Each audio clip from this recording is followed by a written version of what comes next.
प्रान्जलखौबो आङो मानहानि केस होनाय जागोन कर्टआव आं सब रेडि खालामना लाखाजोब्बाय दिनैनो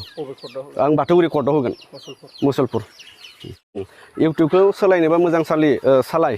प्रान्जल जानला मोनला खोथा लानानै सोरनिबा खोथा मोनसेल' साइड अन साइडजों नोङो सोलिनाङा हो इउटुबा नोङो सब मानसिनि एगेन्स्टआवसो नों इउटुब बानायो बेलेग इउटुबारखौ नुवाखै नामा नोङो बि बयसमोनखौ नुवाखै नामा माबायदि इउटुब बानायो नोङो दिनै इंलिश मेकारमोनखौ नुवाखै नामा आलफ्रेडमोनखौ नुवाखै नामा नोंलाय मा मानसि सायावसो प्रान्जल इउटुबनियाव मोनसे ब्लग नुदों बे ब्लगा थारमाने आंनि सायाव एसे एलिगेन्स होदों आरो बेयाव थारमाने बुंदों मा बिक्रमा माबा ट्रेक्टरनि 10खान ट्रेक्टरनि 3.5 लाख फैसा खांना लादों आं हैदों मादों होनना बुंदों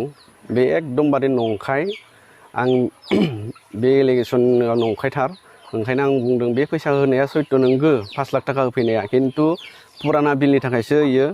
एग्रिकालसारनि पुराना बान्दोफोर मावनायनि थाखाय पुराना बिलनि थाखायसो इयो फैसाखौ आं 5 लाख थाखा होफैदोंमोन खिन्थु सोरनिफ्राय इयो फन नाम्बार लानानै आंनि फन नाम्बारखौ लानानै बोरै फन बेनिफ्राय आरो कर्टआवबो आं होना दोन्दों बाथौगुरि कर्टआवबो केस होना दोन्दों बेनि होखाना दोन्दों आं बेखौ बिसो आंखौ बुंदों सोरखौबा मानसिया लुगैबा आंखौ फन खालामना लेंहर आं 1 लाख थाखा होगोन होननानै बुंदों आंसो बेखौ दिनै मिया प्रान्जलनि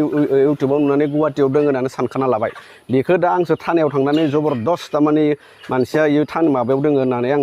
थानायावसो आरो बाय बुरखांबावसिगोन आं बेनिफ्राय आरो आं दिनै दहायबो आं उकिलखौ फन खालामदों उकिलाबो जागोन बे टेनसन लानो खालामनांगौ गैया होनना बुंदों बेनिफ्राय आङो दा प्रान्जल इउटुबारखौबो बुंदों इउटुबखौ सोलायनोबा मोजां सालाय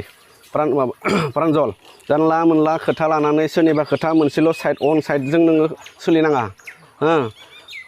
इउटुबा नोङो सब मानसिनि एगेन्स्टआवसो नों इउटुब बानायो बेलेग इउटुबारखौ नुवाखै नामा नोङो बि बयसमोनखौ नुवाखै नामा माबायदि इउटुब बानायो नोङो दिनै इंलिश मेकारमोनखौ नुवाखै नामा